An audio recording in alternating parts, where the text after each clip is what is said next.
Welcome to the History AI Podcast, where the past comes alive with facts, anecdotes, and a dash of humor. Here are your hosts, Chuck and Marco. Picture this: Jerusalem, autumn of 1187. The walls are cracked, the wells are low, and Saladin's banners ripple like a sea beyond the gates. Inside, a lone baron, short on knights, long on nerve, prepares to do the impossible. And he does it with a mix of chutzpah, diplomacy, and just enough audacity to make every chronicler raise an eyebrow. Today, Balian of Ibelin, the gentleman who saved lives by knowing when to fight and when to talk. Welcome back to the History AI Podcast. I'm Chuck. And I'm Marco. Before we dive in, quick favor, if you're listening on Apple, Spotify, or YouTube, like, subscribe, and please drop a 5-star review.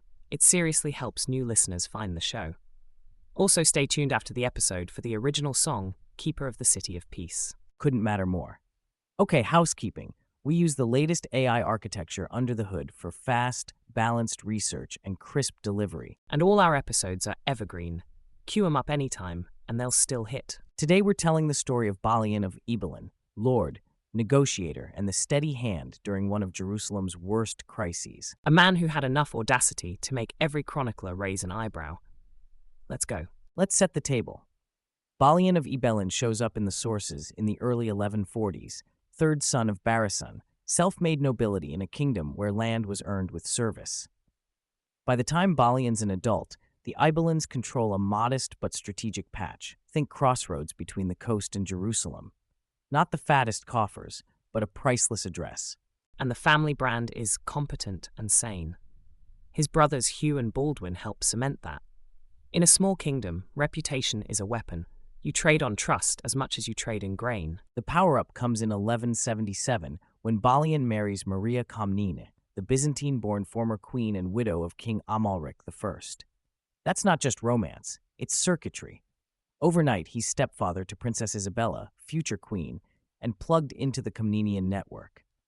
Suddenly, the small baron is standing in the vestibule of the throne room. Meanwhile, the world around him is tightening like a drum.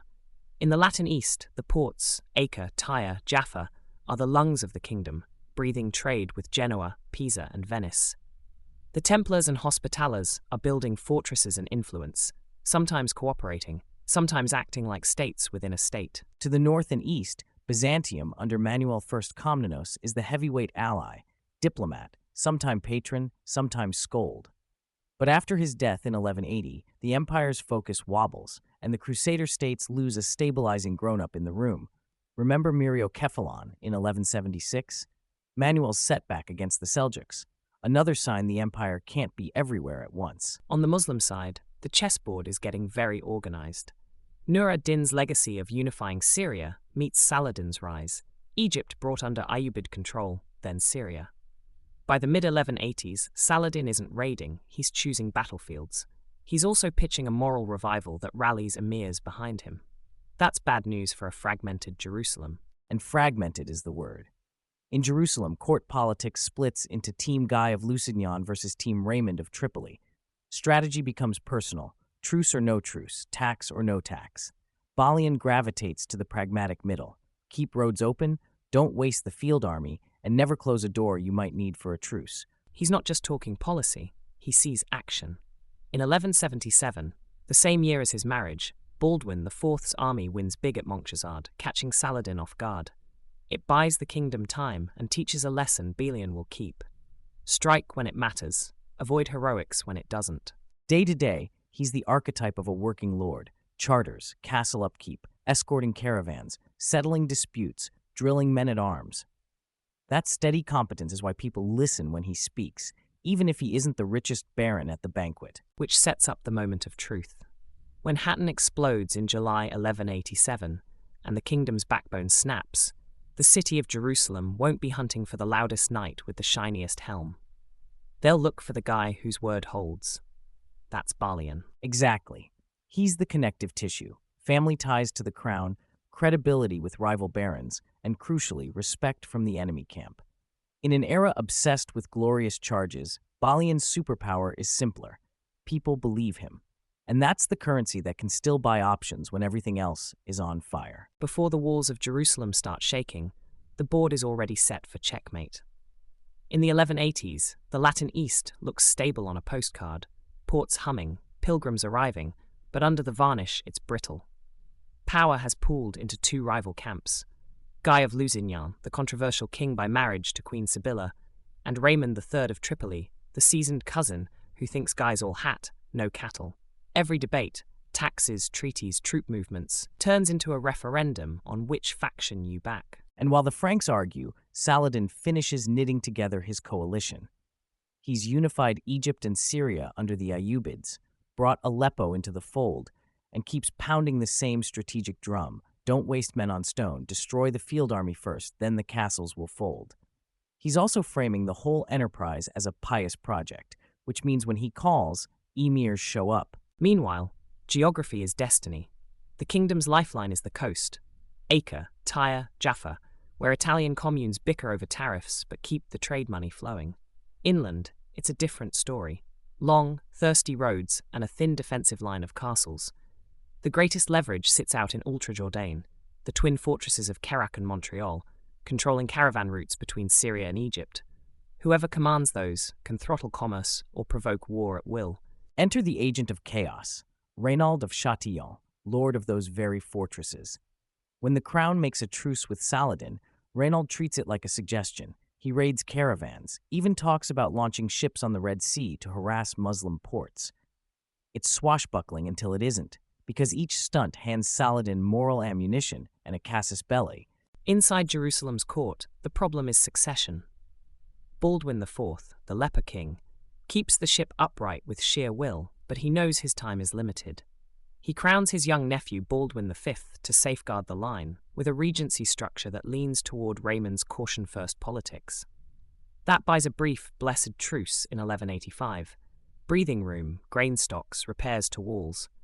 But when the boy king dies in 1186, Sibylla crowns Guy outright, and half the baronage groans in unison. Balian's camp, let's call them the realists, want to keep the truce and avoid a decisive field battle. They've learned the lesson of the landscape. Water is a weapon. March the wrong way in July, and you've already lost before swords touch. The Templars and Hospitallers add muscle, but also politics. Their masters don't always agree on when to ride or when to sit tight behind walls. Saladin, for his part, probes. In 1183 and 1184, he tests the kingdom's reflexes: raids, sieges, feints, gauging how fast the Franks can concentrate forces. He's patient. He wants the big prize, an open-field showdown where thirst, heat, and numbers are on his side. The fuse that finally burns down is Reynald again. In 1187, he hits a rich caravan under truce, seizing people and goods. Saladin has his rallying cry. He summons armies from Egypt, Syria, the Jazeera. Banners bloom from Hama to Damascus. The message is clear: this is the campaign, not a raid. Inside the Latin camp, the argument turns fatal. Raymond urges restraint, shadow, harass, do not abandon water. But Guy, pushed by hotheads and honor codes, orders a relief march toward Tiberias to lift a siege against Raymond's own wife, Countess Esquiva. It's chivalry, yes, but strategically catastrophic. The army leaves the springs, drags itself across baked hills, and walks into a trap. All roads lead to Haddon, two extinct volcano cones above a dry plain. Saladin lights scrub to smoke out the Franks, cuts them off from water, and waits. When the charge finally comes, it's against a sea of fresh troops with full wineskins. The True Cross is captured, the field army shredded, and the kingdom's defensive web snaps in a day. Which is where Balian steps into history with the clarity of a man who already did the math. The world before the fall isn't just politics and banners, it's logistics, climate, and tempo. The side that chose when and where to fight won before swords crossed. Balian's strength is seeing that, and acting accordingly when Jerusalem's survival depends on brains over bravado. After Hatton in July 1187, Balian is among the survivors who make it to the safety of Tyre. But his wife, Maria Comneni, and their children aren't there. They're in Jerusalem, which is about to become the bullseye of Saladin's campaign. So Balian does the only sane thing a husband and father can do. He asks Saladin for safe conduct to enter the city, collect his family, and leave, explicitly on the condition that he will not bear arms or assume command while inside. And Saladin says yes. That's not just chivalry, it's strategy. He's lining up a clean, orderly transfer of Jerusalem if he can get it. Letting a respected baron retrieve his family keeps the temperature down and signals confidence. Balian rides into Jerusalem with a small escort, enough to be safe, not enough to be mistaken for a garrison. What he finds is a city swollen with refugees, townsfolk from Galilee, pilgrims who got trapped by the campaign, families from villages that watched their garrisons vanish at Haddon. The mood is brittle, food stocks are tight, water tighter, and leadership thinner than parchment. The city's power figures, clerics, leading burgesses, surviving knights, close ranks around him. Don't leave us, that's the message. Whatever deals or paroles he made outside the walls, inside the walls, he's the only adult with the credibility to organize a defense and the spine to negotiate if it comes to that. Here's the moral knot. Balian has given his parole to Saladin. Breaking it makes him, by the code of the day, a perjurer. Keeping it makes him the man who walked away while Jerusalem burned. So he takes the third path. He writes to Saladin. He says, in essence, if I leave, the city collapses. If I stay, I break my word. I'm telling you plainly that I intend to remain to protect civilians. And Saladin, who could have taken that as an insult, doesn't. He grants Balian permission to set aside the parole. That decision tells you a lot about Saladin's confidence, about his desire for a settlement that looks merciful, and about the respect Balian commands even across the battle line. With the oath untied, Balian turns immediately to triage. He takes stock. Walls that need shoring, towers with blind spots, a populace that includes a handful of knights and a lot of terrified civilians. He starts coordinating with the city's leaders, patriarch, notables, militia heads, because if the defense is going to mean anything, it has to be disciplined, not a stampede. He also understands time is the real enemy. Every day before the siege fully tightens is a day to store water, ration grain, and map out fallback positions. He's not dreaming of heroic charges. He's sketching contingency plans, from street barricades to who negotiates what and when. And Balian makes a quiet but crucial mental pivot. Fight to buy leverage, not to win the unwinnable. If the walls hold long enough and the resistance is stubborn enough, he can bargain for terms that spare the people. If the defense collapses early, he has no bargaining chips at all. That's the hinge of his story. He enters Jerusalem, a man with a family errand and an oath. He becomes the city's steward because no one else can bear the weight. And because he levels with Saladin instead of trying to game him, the door to a negotiated outcome stays open. Just a crack, but open. When Balian commits to stay, he doesn't give a speech. He opens a ledger. First order of business. Who can actually fight? Who can repair? Who can haul water?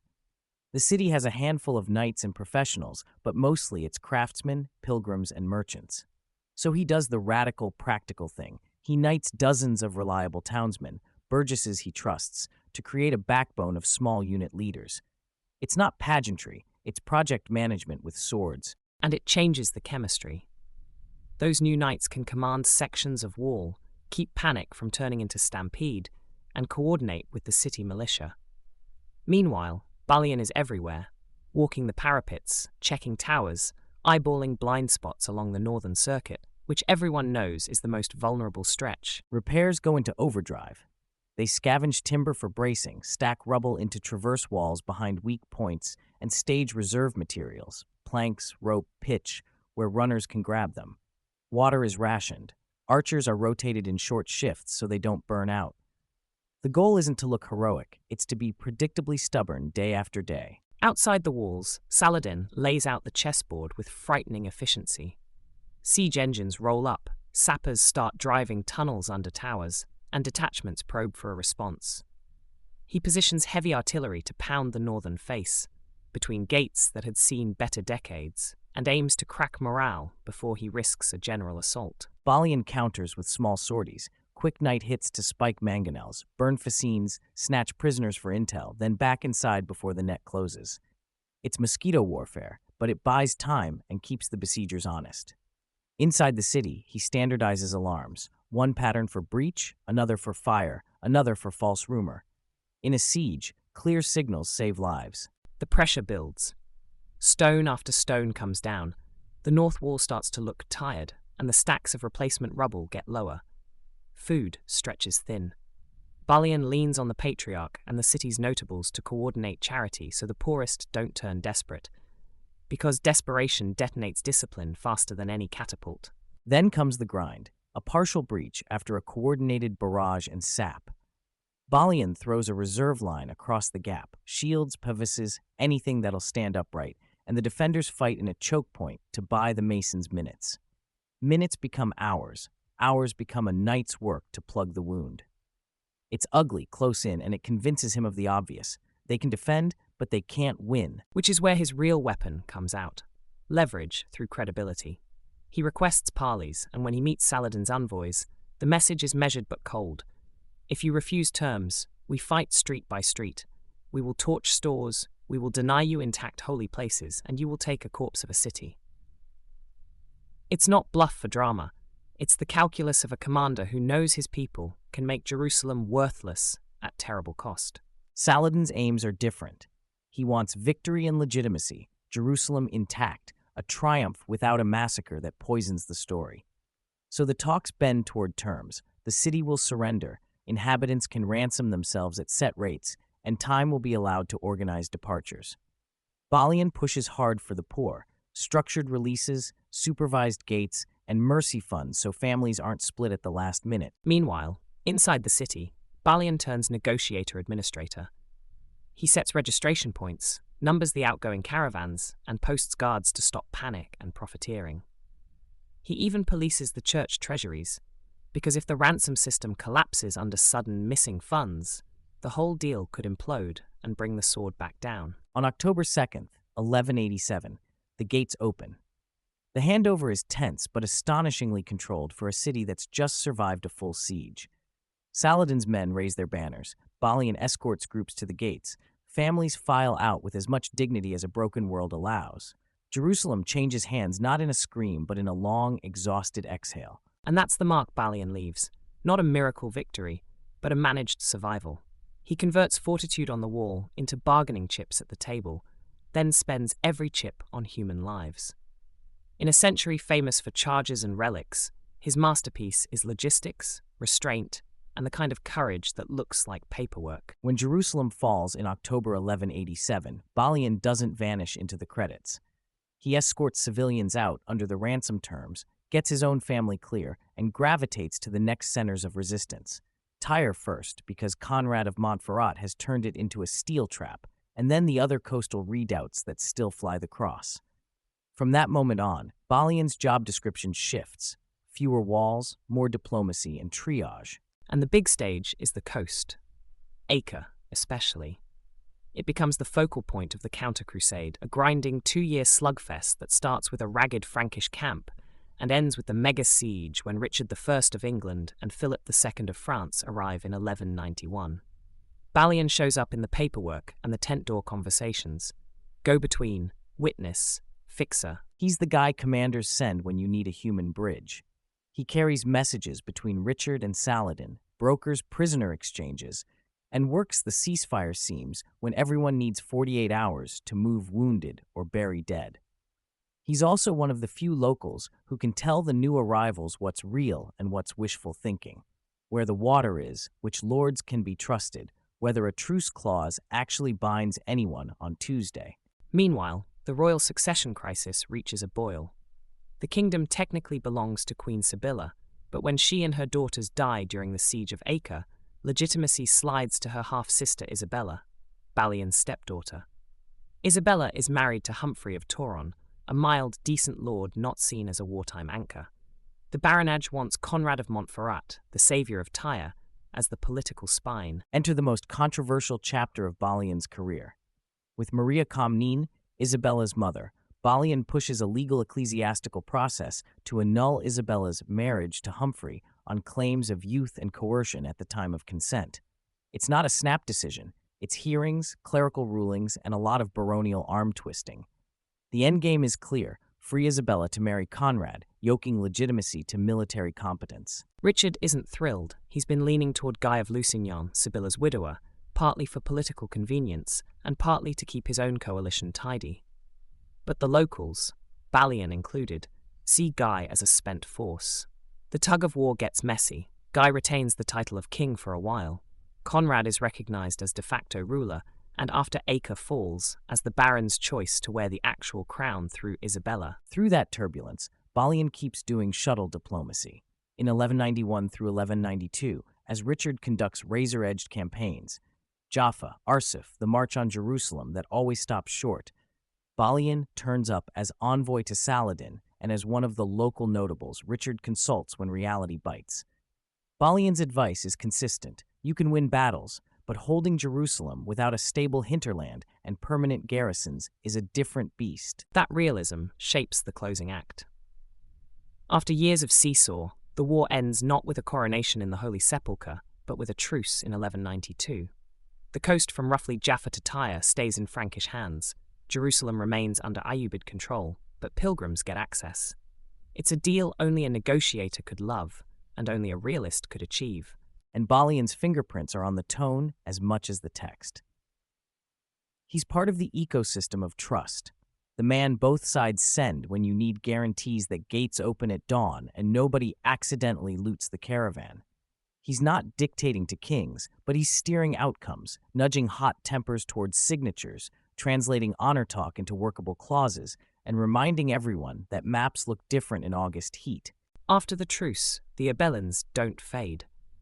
They migrate their power base towards Cyprus and the remaining coastal cities, becoming the champions of baronial liberties in the next generation. That arc starts here, with Balian proving that in the Latin East, survival isn't just about spears and saints. It's about agreements you can live with, and the credibility to make them stick. Bottom line, in the Third Crusade's roar of lions and kings, Balian's voice is the measured one you barely hear, but it's the one lining up the exchanges, the truces, and the safe passages that keep a battered society alive. Let's talk Ridley Scott's Kingdom of Heaven. Gorgeous movie, moody skies, and a Balian who starts as a French blacksmith. Cinematic? Absolutely. Historical? Not so much. The real Balian was already a noble in the Latin East, son of Balian of Ibelin, with estates, vassals, and decades of political capital. No sudden level up from the forge. He also wasn't romancing Sibylla. He was married to Maria Comnè, the former queen, which made him stepfather to Isabella, the future queen, and a key to the succession puzzle. The film nails some vibes, though.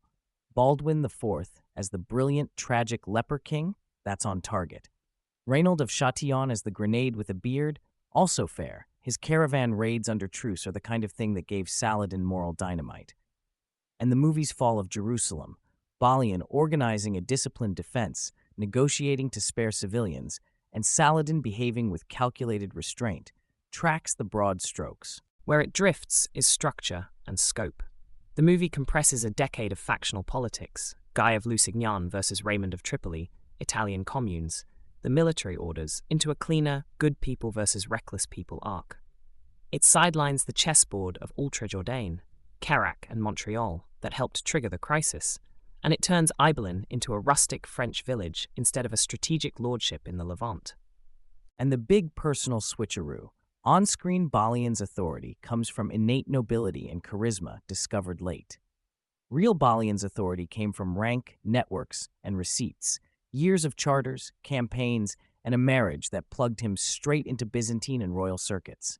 That's why, in 1187, when leadership in Jerusalem is a vacuum, people listen to him. The siegecraft is a mixed bag.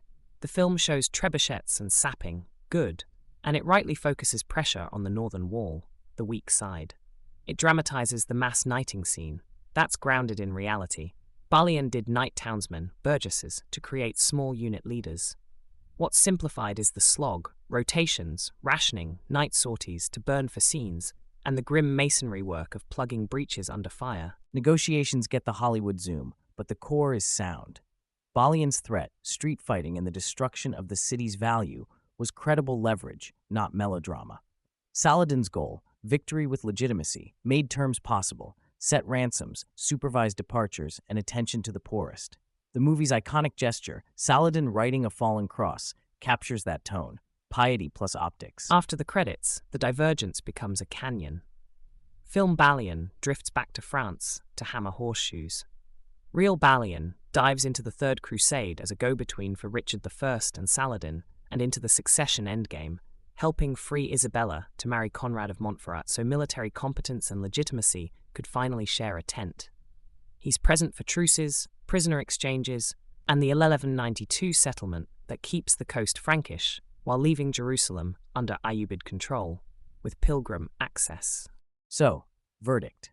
The movie gets the ethos, measured mercy, the tragedy of hubris, the value of negotiation, but swaps biography for myth. If you want a compass, keep the mood, question the details.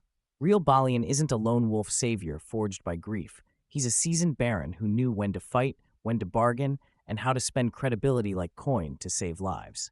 If you strip away the banners and the halo around famous names, Balian's edge boils down to 3 interlocking gears: credibility, pragmatism, and networks, and each shows up in specific, measurable ways.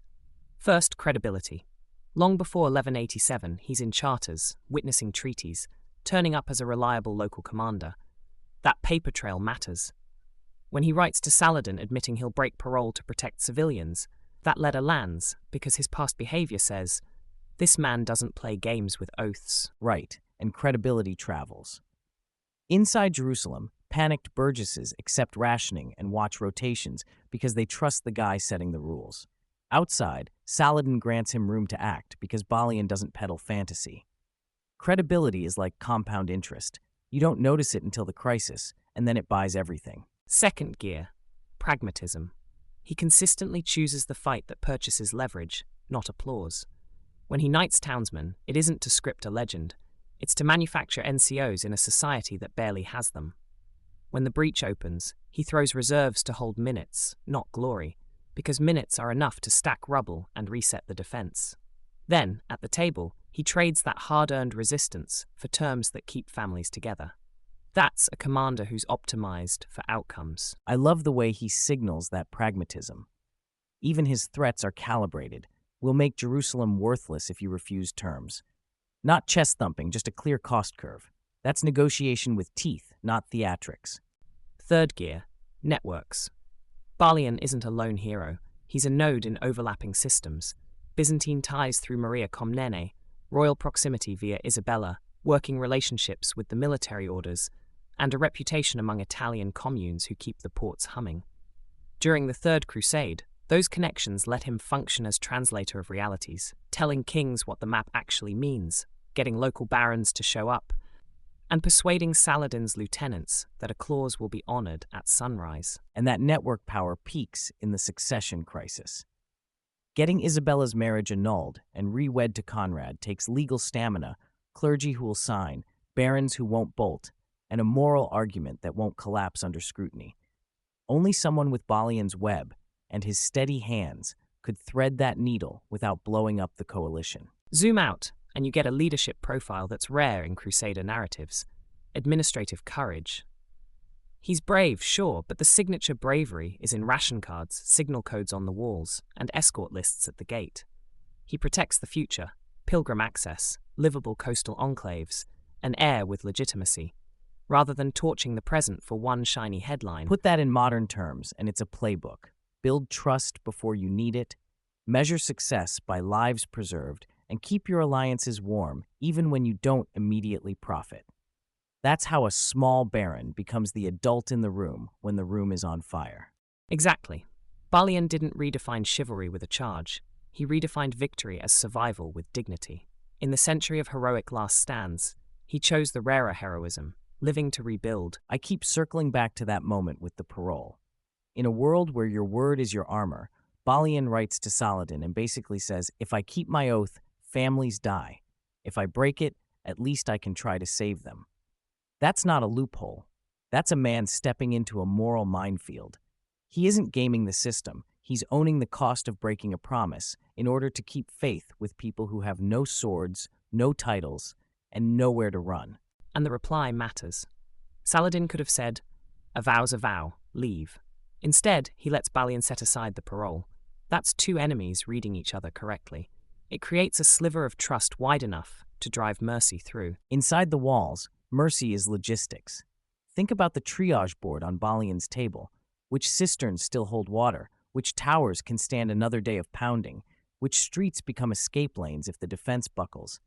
He's mapping not just battlements but human flow, pilgrims, shopkeepers, widows with children, caravanners who never meant to be soldiers. The courage here isn't a banner charge. It's rationing discipline and night shift rotations, so the city doesn't mentally collapse before the stones do. And the ransom system. It sounds cold until you realize it's a lifeboat plan in an age without humanitarian agencies. Fixed sums for men, women, and children. Deadlines, supervised gates, priority lists for the poorest. Balian leans on church treasuries for subsidies and pushes the notables to contribute, because without cash, families split at the gate and you get chaos. He's not just negotiating terms, he's making the terms work for real bodies with real baggage. There's a small detail I love: signal discipline. Different bell patterns for breach, for fire, for rumor. It's so human. In a siege, panic spreads faster than flame. He's telling a terrified population, listen for this sound, do this one thing. That's leadership at the nervous system level. Steady the pulse so hands can keep stacking stones. His threats in parley are human too. If you refuse terms, we will make the city worthless to you. It's brutal, but he's not grandstanding. He's protecting civilians by raising the price of a sack high enough that a negotiated surrender becomes the rational choice for both sides. That's the strange compassion of siege warfare, leverage used to avoid a bloodbath. And on the day the gates open, the work isn't done. There are escort lists to keep families together, route marshals to prevent stampedes, inventory checks so nobody loses the last blanket they own in a crowd surge.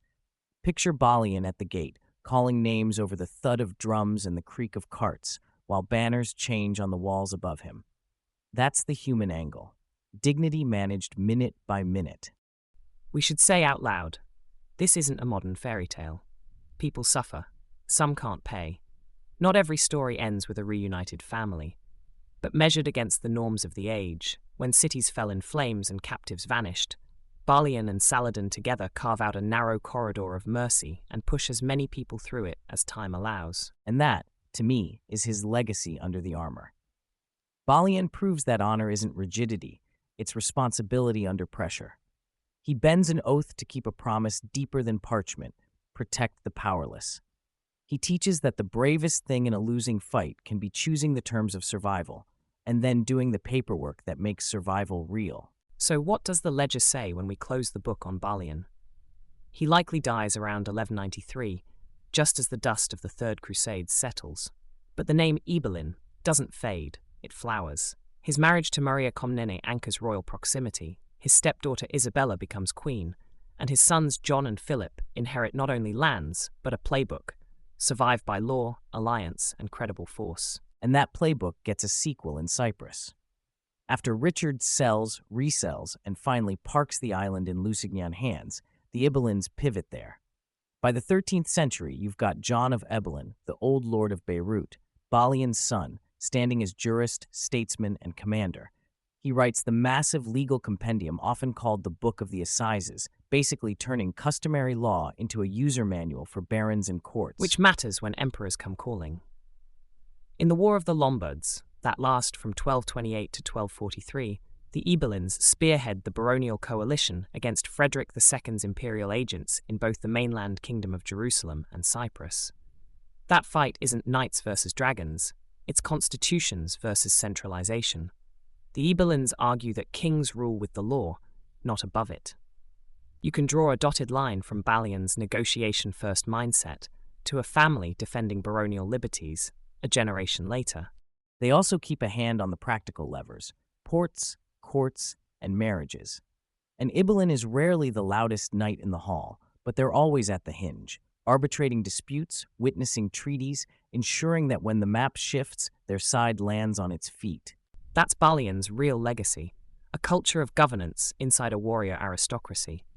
He normalized the idea that victory can be measured in lives preserved, access guaranteed, think pilgrim rights after 1192, and institutions kept functional enough to try again next season. The Ibelins don't produce a conqueror king. They produce adults in the room. Leadership lesson time. 1. Build credibility early, in charters, small commands, fair rulings, so it's spendable in crisis. 2. Optimize for leverage, not headlines. A stubborn defense is a bargaining chip, not a prophecy. 3. Keep networks warm, from Byzantine in-laws to Italian merchants, because logistics and law are what outlast battles. And 4. Accept imperfect ends. Balian's masterpiece isn't a banner on a keep. It's a managed retreat that saves a city's people and sets conditions for the next decade. That kind of victory doesn't thrill minstrels, but it sustains societies. If you're scoring at home, Balian turns chivalry from a charging noun into a governing verb. In an age addicted to last stands, he proves the harder courage is living to rebuild, and teaching your heirs how. That's Balian of Ibelin. Not the flashiest knight of the age, but maybe the most useful when it counted. If you enjoyed this, please take 10 seconds and drop us a 5-star review. It helps a ton. Discoverability, rankings, the whole deal. Ratings are the catapults of podcasting. We've got new merch too. Teas, mugs, and everything you need to let your inner history nerd out. The link's in the show notes. Rock the Ibelin energy on your laptop. Got a topic you want us to tackle? Hit us up on social. Twitter, X, Instagram. Tell us which corner of history needs the AI treatment. We read every suggestion. Remember, all our episodes are evergreen. Cue them up anytime. Road trips, commutes, or those nights when you decide to just check one footnote and it's suddenly 2 a.m. For the History AI Podcast, I'm Chuck. I'm Marco. Thanks for listening, and we'll see you next time.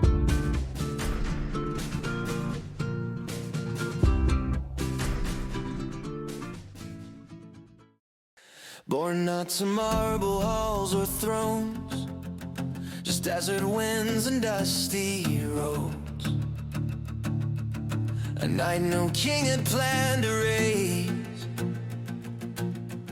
but honor grows its own crusades. Jerusalem shining like a dream, held by faith, held by schemes, and Balian walked the city stones, a quiet man who carried thrones. No saint, no sword made of flame, just duty calling out his name. Stand tall, even when the walls fall. Hold the line when the trumpets call. For the broken, for the lost, for the children asleep. He became the keeper of the city of peace when the world burned and the kings fled the gate. He stayed. He stayed.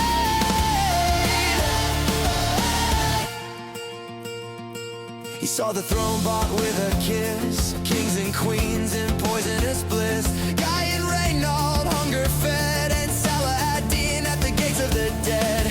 But Balian would not bow or break, not for glory, not for stake. He knighted peasants in the square, saying, your worth was always there.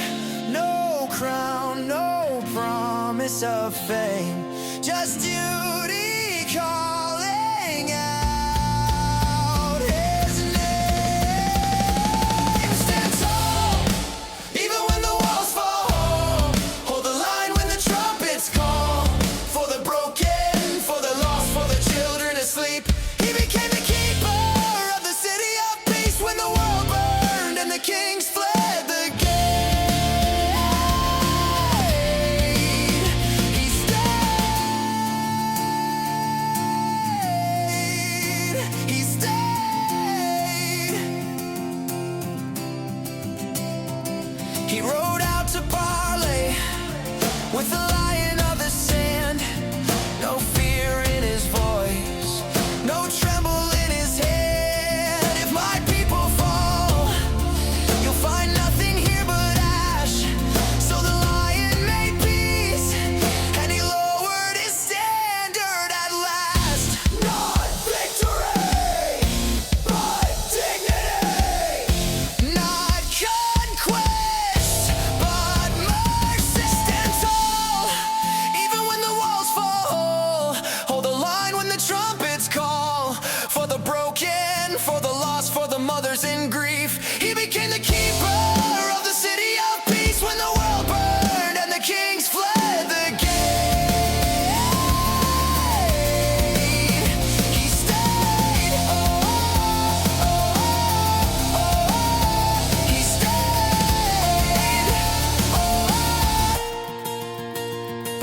not some marble halls or thrones, but history wrote his name in stone.